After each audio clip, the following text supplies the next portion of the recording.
हर हर महादेव। श्री शिवाय नमस्तुभ्यम। ओम नमो भगवते वासुदेवाय नमः। आप सभी कमेंट में हर हर महादेव अवश्य लिखिएगा। आइए आज के वीडियो में हम हरियाली अमावस्या की व्रत कथा का श्रवण करेंगे। सावन मास में आने वाली अमावस्या को श्रावणी अमावस्या या हरियाली अमावस्या कहा जाता है। हरियाली अमावस्या के दिन भगवान शंकर की विधि विधान से पूजा अर्चना करने के बाद हमें हरियाली अमावस्या की व्रत कथा का श्रवण अवश्य करना चाहिए। इस बार हरियाली अमावस्या का व्रत 24 जुलाई दिन गुरुवार को रखा जाएगा। तो हम हरियाली अमावस्या की व्रत कथा का श्रवण करेंगे। साथ ही साथ भगवान विष्णु की कृपा पाने के लिए गुरुवार व्रत कथा का भी श्रवण करेंगे। आइए सबसे पहले हरियाली अमावस्या की व्रत कथा को सुनते हैं। एक समय की बात है, एक राजा अपने महल में अपने परिवार के साथ सुखपूर्वक निवास किया करते थे। उनका एक पुत्र था जिसकी शादी हो चुकी थी। राजा की पुत्रवधू ने एक दिन रसोई में मिठाई रखी हुई देखी तो वह सारी मिठाई खा गई। जब उससे पूछा गया कि सारी मिठाई कहाँ गई तो उसने डर कर कहा कि सारी मिठाई तो चूहे खा गए। पुत्रवधू की यह बात चूहों ने सुन ली और उन्हें बहुत बुरा लगा और अपने ऊपर गलत आरोप को सुनकर वो बहुत क्रोधित हुए। इसके बाद उन्होंने राजा की बहू को सबक सिखाने का निश्चय कर लिया। कुछ दिनों के बाद महल में कुछ मेहमान आए। चूहों ने सोचा कि यह अच्छा मौका है राजा की पुत्रवधू को सबक सिखाने का। बदला लेने की भावना से चूहों ने बहू की एक साड़ी चुराई और उसे ले जाकर अतिथि के कमरे में रख दी। जब सुबह सेवकों और अन्य लोगों ने उस साड़ी को वहां पर देखा तो लोग राजा की बहू के चरित्र के बारे में बात करने लगे।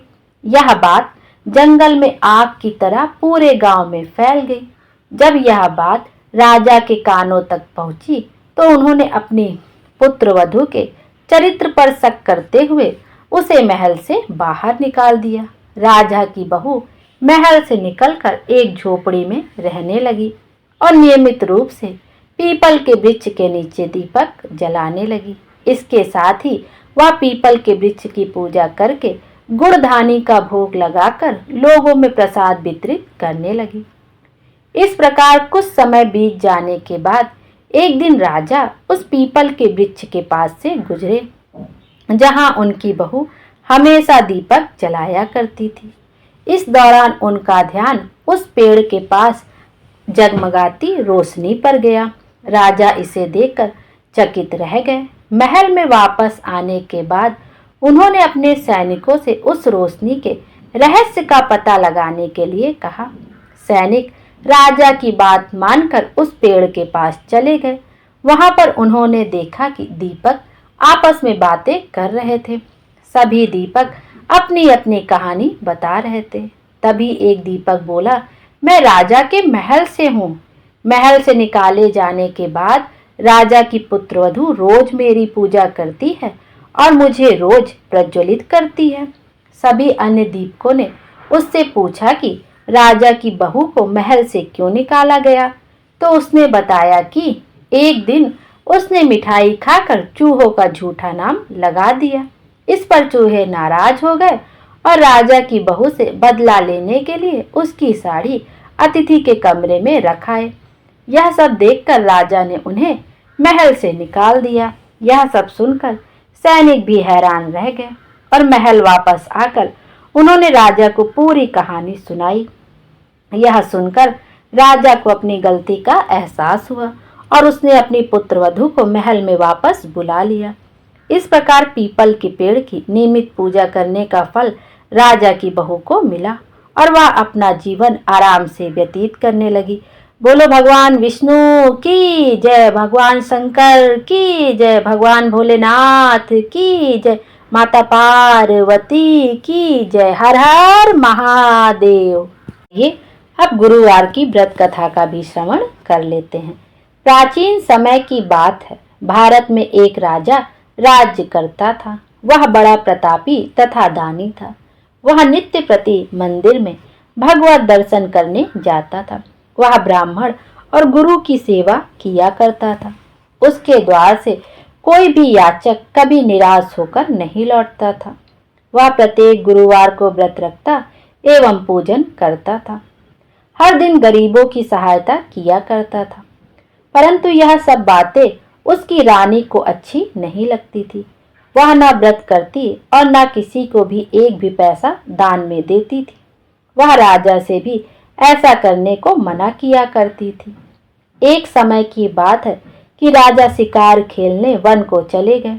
घर पर रानी और दासी थी। उस समय गुरु बृहस्पति साधु का रूप धारण कर राजा के दरवाजे पर भिक्षा मांगने आए। साधु ने रानी से भिक्षा मांगी तो वह कहने लगी, हे साधु महाराज, मैं इस दान और पुण्य से तंग आ गई हूँ। इस कार्य के लिए तो मेरे पति देव ही बहुत हैं। अब आप ऐसी कृपा करें कि सारा धन नष्ट हो जाए तथा मैं आराम से रह सकूं। साधु रूपी बृहस्पति देव ने कहा, हे देवी, तुम बड़ी विचित्र हो। संतान और धन से कोई दुखी नहीं होता, इसको तो सभी चाहते हैं। पापी भी पुत्र और धन की इच्छा करता है। अगर तुम्हारे पास धन अधिक है तो भूखे मनुष्यों को भोजन कराओ, प्याऊ लगवाओ, ब्राह्मणों को दान दो, धर्मशालाएं बनवाओ, कुआं, तालाब, बावड़ी, बाग, बगीचे आदि का निर्माण कराओ तथा निर्धनों की कुंवारी कन्याओं का विवाह करवाओ, साथ ही यज्ञ आदि करो। इस प्रकार के कर्मों से आपके कुल का और आपका नाम परलोक में भी सार्थक होगा एवं तुम्हें भी स्वर्ग की प्राप्ति होगी। परंतु रानी साधु की इन बातों से खुश नहीं हुई। उसने कहा, हे साधु महाराज, मुझे ऐसे धन की आवश्यकता नहीं जिसको मैं अन्य लोगों को दान देती फिरूं तथा जिसको रखने और संभालने में ही मेरा सारा समय नष्ट हो जाए। साधु ने कहा, हे देवी, यदि तुम्हारी ऐसी ही इच्छा है तो जैसा मैं तुम्हें बताता हूँ तुम वैसा ही करना। बृहस्पतिवार के दिन घर आंगन को गोबर से लीपना, अपने केसों को पीली मिट्टी से धोना, केसों को धोते समय स्नान करना, राजा से कहना वह हजामत करवाएं, भोजन में मांस मदिरा खाना, कपड़े धोबी के यहाँ धुलने देना। इस प्रकार 7 बृहस्पतिवार करने से तुम्हारा सारा धन नष्ट हो जाएगा। यह कहकर साधु महाराज रूपी बृहस्पति देव अंतर्ध्यान हो गए। रानी ने साधु के कहने के अनुसार 7 बृहस्पतिवार तक वैसा ही करने का विचार किया।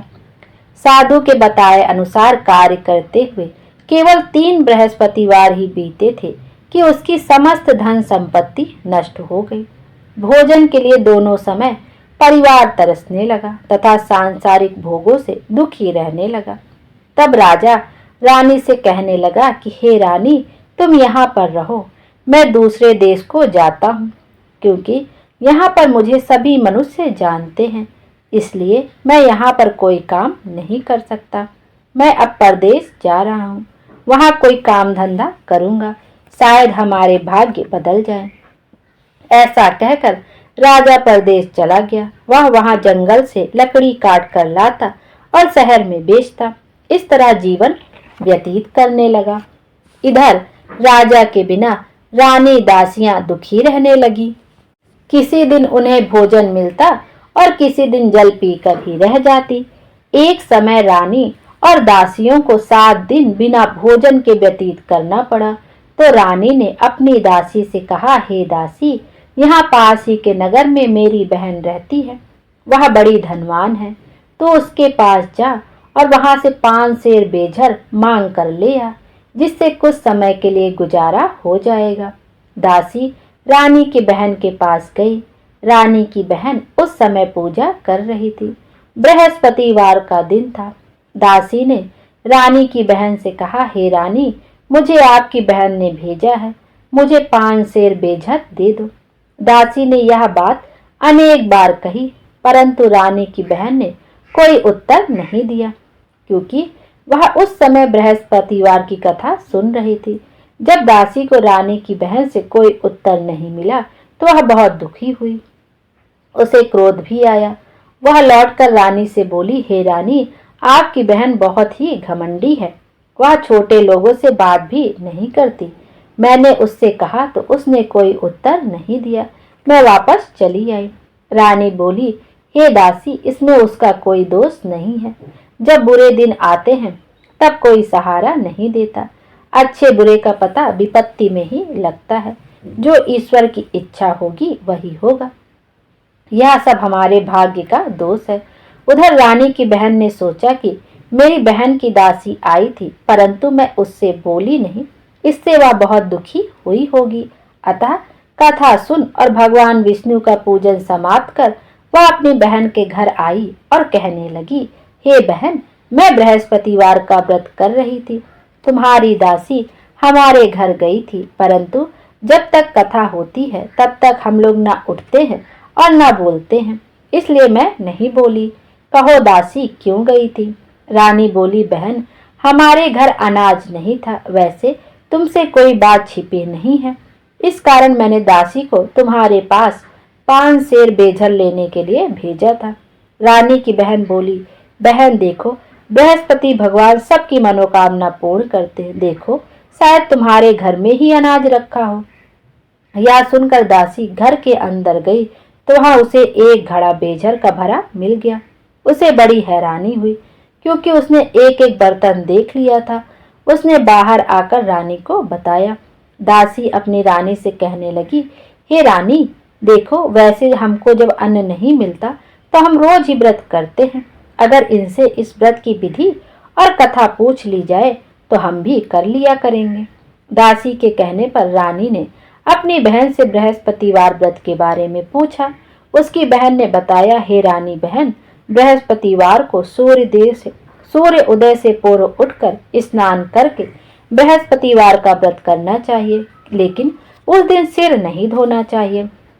बृहस्पतिवार के व्रत में चने की दाल और मुनक्का से विष्णु भगवान का केले के वृक्ष की जड़ में पूजन करें तथा दीपक जलावें। उस दिन एक ही समय भोजन करें। भोजन पीले खाद्य पदार्थ का करें तथा कथा सुने। इस प्रकार करने से गुरु भगवान प्रसन्न होते हैं, अन्न पुत्र धन देते हैं। इस तरह व्रत और पूजन की विधि बताकर रानी की बहन अपने घर लौट गई। रानी और दासी दोनों ने निश्चय किया कि वे बृहस्पति देव भगवान का पूजन करेंगी। 7 दिन बाद जब बृहस्पतिवार आया तो उन्होंने व्रत रखा। घुड़साल में जाकर चना और गुड़ बीन लाई तथा उसकी दाल से केले की जड़ में विष्णु भगवान का पूजन किया। अब भोजन कहाँ से आए? दोनों बड़ी दुखी हुई, परंतु उन्होंने व्रत किया था, इस कारण बृहस्पति देव भगवान प्रसन्न थे।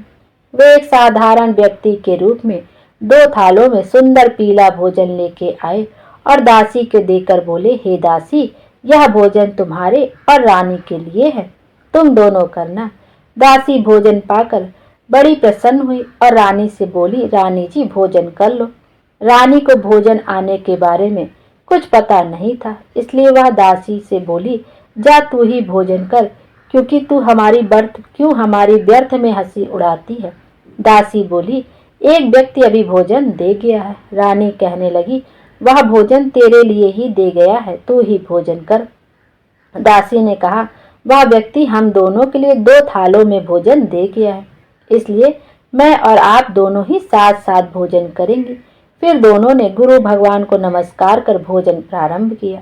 उसके बाद से वे प्रत्येक बृहस्पतिवार का गुरु भगवान का व्रत और पूजन करने लगे। बृहस्पति भगवान की कृपा से उनके पास धन हो गया, परंतु रानी फिर पहले की तरह ही आलस्य करने लगी। तब दासी बोली, देखो रानी, तुम पहले भी इस प्रकार आलस्य करती थी, तुम्हें धन को रखने में कष्ट होता था, इस कारण सभी धन नष्ट हो गया। अब गुरु भगवान की कृपा से धन मिला है तो फिर आलस्य होता है। बड़ी मुसीबतों के बाद हमने यह धन पाया है, इसलिए हमें दान पुण्य करना चाहिए। तुम भूखे मनुष्यों को भोजन कराओ, प्याऊ लगवाओ, ब्राह्मणों को दान दो, कुआं, तालाब, बावड़ी आदि का निर्माण कराओ, मंदिर पाठशाला बनवाकर दान दो, कुंवारी कन्याओं का विवाह करवाओ, धन को शुभ कार्यों में खर्च करो, जिससे तुम्हारे कुल का यश बढ़े तथा स्वर्ग प्राप्त हो और पितृ प्रसन्न हो। दासी की बात मानकर रानी ने इसी प्रकार के कर्म करने प्रारंभ किए, जिससे उनका काफी यश फैलने लगा।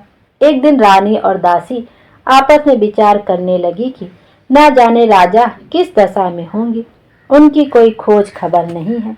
गुरु भगवान से उन्होंने प्रार्थना की और भगवान ने रात्रि में राजा को स्वप्न में कहा, हे राजा उठ, तेरी रानी तुझको याद करती है, अब अपने देश को लौट जा। राजा प्रातः काल उठकर जंगल से लकड़ियां काटकर लाने के लिए जंगल की ओर चल पड़ा। जंगल से गुजरते हुए वह सोचने लगा, रानी की गलती से कितने दुख भोगने पड़े। रात पात छोड़कर उसे जंगल में आकर रहना पड़ा। जंगल से लकड़ियां काटकर उन्हें बेचकर गुजारा करना पड़ा। उसी समय उस जंगल में बृहस्पति देव एक साधु का रूप धारण कर आए और राजा के पास आकर बोले, हे लकड़ आरे, तुम इस सुनसान जंगल में किस चिंता में बैठे हो, मुझे बतलाओ।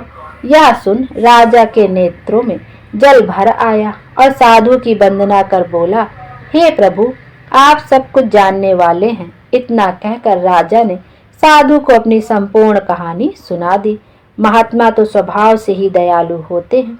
वे राजा से बोले, हे राजा, तुम्हारी पत्नी ने बृहस्पति देव के प्रति अपराध किया था, जिसके कारण तुम्हारी यह दशा हुई। अब तुम किसी प्रकार की चिंता मत करो, भगवान तुम्हें पहले से अधिक धन देंगे। देखो, तुम्हारी पत्नी ने बृहस्पतिवार का व्रत करना प्रारंभ कर दिया है। अब तुम भी बृहस्पतिवार का व्रत करके चने की दाल व गुड़ और जल को लोटे में डालकर केले के पत्ते से भगवान विष्णु का पूजन करो, फिर कथा कहो। यह सुनो, भगवान तुम्हारी सब कामनाओं को पूर्ण करेंगे। साधु को प्रसन्न देखकर राजा बोला, हे प्रभु, मुझे लकड़ी बेचकर इतना पैसा भी नहीं बचता जिससे भोजन करने के उपरांत कुछ बचा सकूं। मैंने रात्रि में अपनी रानी को व्याकुल देखा है। मेरे पास कोई साधन नहीं जिससे समाचार जान सकूं। फिर मैं बृहस्पतिवार की कौन सी कहानी कहूं या सुनूं, मुझे तो कुछ भी मालूम नहीं। साधु ने कहा, हे राजा, तुम किसी बात की चिंता मत करो। बृहस्पतिवार के दिन तुम रोजाना की तरह लकड़ियां लेकर शहर में जाओ। तुम्हें रोज से दुगना धन प्राप्त होगा, जिससे तुम भली भांति भोजन कर लोगे तथा बृहस्पति देव की पूजा का सामान भी आ जाएगा। साधु महात्मा लकड़हारे को बृहस्पतिवार की व्रत कथा सुनाते हैं। प्राचीन काल में एक बहुत ही निर्धन ब्राह्मण था। उसके कोई संतान नहीं थी। वह नित्य पूजा पाठ करता, परंतु इसकी स्त्री बहुत मलिनता के साथ रहती थी। वह न स्नान करती और न किसी देवता का पूजन करती। प्रातः काल उठते ही सर्वप्रथम भोजन करती, बाद में कोई अन्य कार्य करती। ब्राह्मण देवता बहुत दुखी रहते थे। पत्नी को बहुत समझाते, किंतु उसका कोई परिणाम न निकलता। भगवान की अनुकंपा से एक समय उस ब्राह्मण की पत्नी गर्भवती हुई और 10वें महीने एक सुंदर कन्या को जन्म दिया। निर्धन ब्राह्मण कन्या के जन्म से बहुत दुखी हुआ। धीरे धीरे ब्राह्मण की कन्या बड़ी होने लगी। बचपन से ही उस कन्या की रुचि भगवान विष्णु की पूजा में थी। वह प्रातः उठते ही स्नान आदि करके भगवान विष्णु की पूजा करने मंदिर में जाती थी। बृहस्पतिवार को व्रत करके विधिवत पूजा पाठ करती थी। पूजा पाठ के बाद वह पढ़ने के लिए पाठशाला में जाती थी। घर से चलते हुए वह मुट्ठी भर जौ साथ लेकर जाती और पाठशाला के रास्ते में थोड़े थोड़े जौ गिराती जाती थी। जब वह पाठशाला से घर लौटती तो जौ के वह दाने सोने में बदले हुए मिलते थे। लड़की सभी सोने के दाने बीन लाती थी। एक दिन जब वह सोने के दानों को साफ कर रही थी तो उसकी माँ ने कहा, बेटी, सोने के दाने साफ करने के लिए सोने का सूप भी होना चाहिए। अगले दिन बृहस्पतिवार था। उसने बृहस्पति देव की पूजा करते हुए प्रार्थना की, हे भगवान, यदि मैंने आपका विधिवत व्रत किया है तो मुझे सोने का सूप दे दो। भगवान बृहस्पति देव ने उसकी मनोकामना पूरी करने का वचन दिया। पाठशाला से लौटते समय उसे रास्ते में सोने का सूप पड़ा हुआ मिला। घर लौटकर सोने के सूप को अपनी माँ को दिखाकर वह सोने के दाने साफ करने लगी। उसी समय नगर का राजकुमार उसके घर के पास से गुजरा। उस सुंदर लड़की को सोने के सूप में जौ साफ करते देख राजकुमार उस पर मोहित हो गया। महल में लौटकर राजकुमार ने राजा से उस लड़की से विवाह करने की इच्छा प्रकट की तो राजा ने ब्राह्मण को महल में बुलाकर राजकुमार से उस लड़की के विवाह की बात कही। ब्राह्मण तैयार हो गया। धूमधाम से उस लड़की का विवाह राजकुमार से हो गया। दुल्हन बनकर ब्राह्मण की लड़की महल में चली गई। लड़की के चले जाने से ब्राह्मण फिर से निर्धन हो गया। उसे कई कई दिन भोजन भी नहीं मिलता था। बहुत दुखी होकर ब्राह्मण एक दिन अपनी लड़की के पास गया। अपने पिता से निर्धनता का समाचार सुनकर उसे बहुत सा धन देकर पिता को विदा किया। उस धन से ब्राह्मण के कुछ दिन तो आराम से गुजर गए, लेकिन जल्दी फिर भूखों मरने की हालत हो गई। ब्राह्मण अपनी लड़की से धन लेने के लिए फिर महल में पहुंचा। लड़की ने पिता की बुरी हालत देखकर कहा, पिताजी, आखिर आप कब तक मुझसे धन लेकर जीवन यापन करेंगे? आप कोई ऐसा उपाय क्यों नहीं करते जिससे आपका घर धन संपत्ति से भर जाए? ब्राह्मण ने कहा, मैंने तेरी माँ को बहुत समझा लिया, पर उसकी समझ में कुछ नहीं आता। उसका फूहड़पन नष्ट हो तो घर की निर्धनता भी दूर हो जाए। तब कुछ सोचकर लड़की ने पिता से कहा, पिताजी, आप कुछ दिनों के लिए माँ को मेरे पास छोड़ जाओ। तब कुछ सोचकर ब्राह्मण पत्नी को लड़की के पास महल में छोड़ आया। लड़की ने अपनी माँ से कहा, माँ, तुम कल प्रातः काल उठकर स्नान आदि करके भगवान बृहस्पति देव की पूजा अवश्य करना।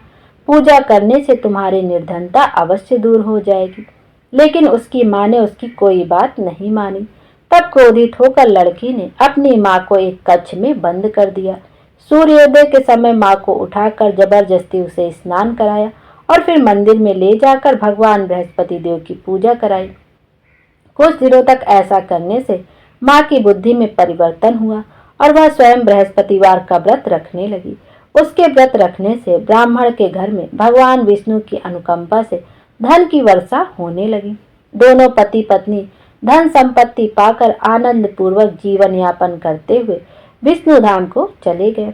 लकड़हारा बने राजा ने उन साधु से भगवान बृहस्पति देव की यह कथा सुनकर बृहस्पतिवार का व्रत करके भगवान विष्णु की पूजा की। उस दिन से उसके सभी क्लेश दूर हो गए। लेकिन अगले बृहस्पतिवार को कामकाज में अधिक व्यस्त होने के कारण उसने भगवान बृहस्पति देव जी का व्रत नहीं किया। भगवान बृहस्पति देव लकड़हारे से क्रोधित हो गए और उसे भूल की सजा दी। उस दिन नगर के राजा ने नगर में घोषणा करके सबको सूचित किया, प्रत्येक नागरिक मेरे महल में भोजन करने आए।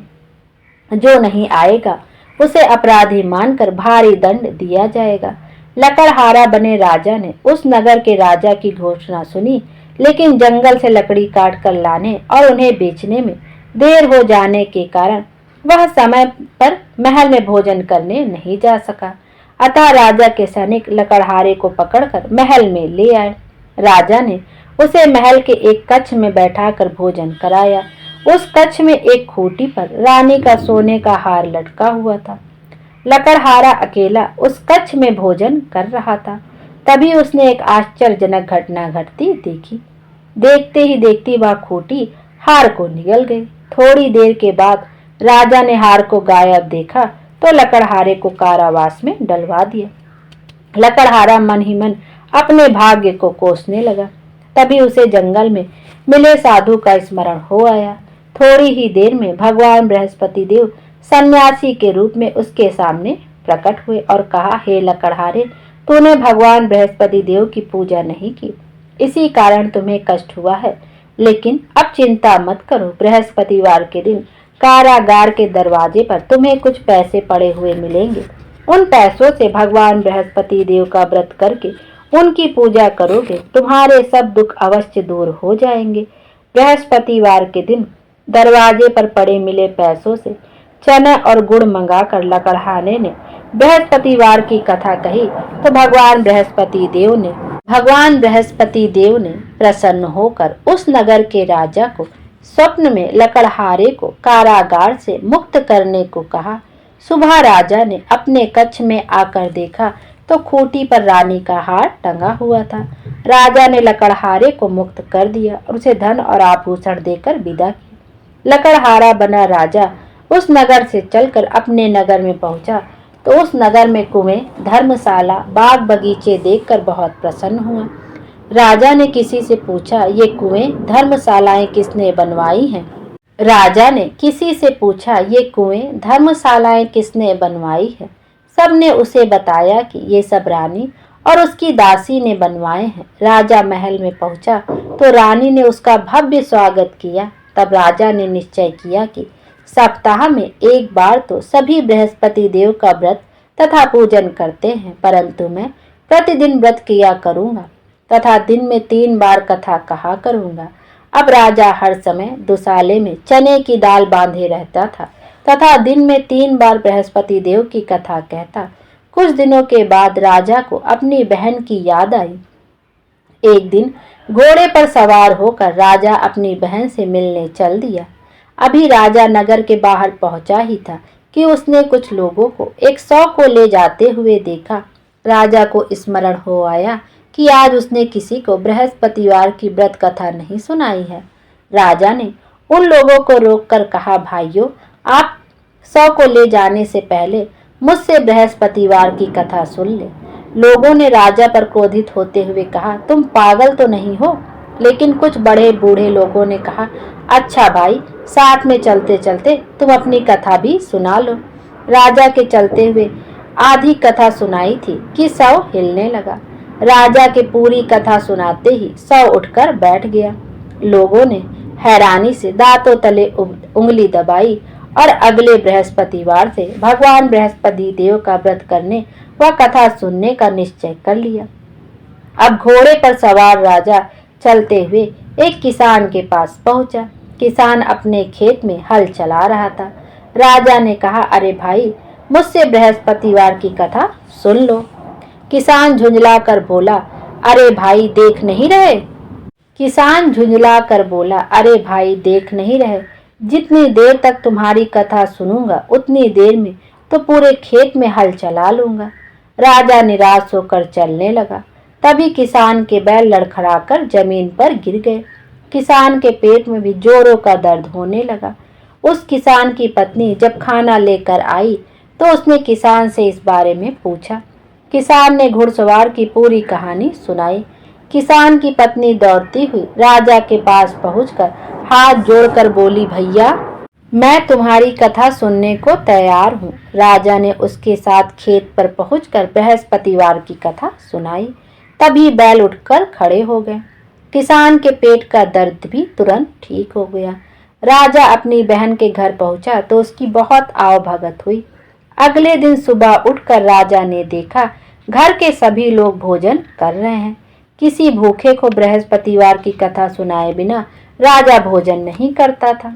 उसने बहन से कहा, बहन, क्या घर में कोई ऐसा व्यक्ति है जिसने अभी तक भोजन ना किया हो? उसकी बहन बोली, भैया, हमारे घर में तो क्या, आपको पूरे नगर में कोई ऐसा व्यक्ति नहीं मिलेगा जिसने सुबह सुबह भोजन नहीं किया हो। तब राजा ने बहन के घर से निकलकर उस नगर में बिना भोजन किए व्यक्ति की तलाश की। एक गड़रिये के घर में उसका बेटा बीमार होने के कारण भूखा रह गया था। राजा ने उसको जाकर बृहस्पतिवार की कथा सुनाई। कथा सुनते सुनते गड़रिये का बीमार बेटा बिल्कुल ठीक हो गया। सबने राजा की बहुत प्रशंसा की। एक दिन राजा ने अपनी बहन से कहा, बहन, अब हम अपने घर जाना चाहते हैं, तुम भी हमारे साथ चलो, कुछ दिन रहकर लौट आना। राजा की बहन ने अपनी सास से पूछा तो सास ने ताने देते हुए कहा, बहू, मायके जाना हो तो अकेली जाना, मेरे पोतों को नहीं ले जाना। तुम्हारे भाई के घर कोई संतान नहीं है, कहीं तुम्हारी भाभी मेरे पोते पर कोई जादू टोना ना कर दे। दूसरे कक्ष में बहन की सास की बातें सुनकर राजा दुखी मन से अकेला ही अपने नगर को लौट आया। रानी ने राजा से कहा, आप तो अपनी बहन को साथ लाने की बात कहकर गए थे, फिर बहन को साथ क्यों नहीं लाए? तब राजा ने दुखी होते हुए कहा, रानी, हम निसंतान हैं, इसलिए कोई हमारे घर आना पसंद नहीं करता। रानी ने राजा को समझाया, हे प्राणनाथ, हमें बृहस्पति देव ने सब कुछ दिया है, अब भगवान बृहस्पति देव हमें संतान भी अवश्य देंगे। बृहस्पतिवार को विधिवत व्रत करते हुए राजा रानी ने भगवान बृहस्पति देव से संतान के लिए प्रार्थना की।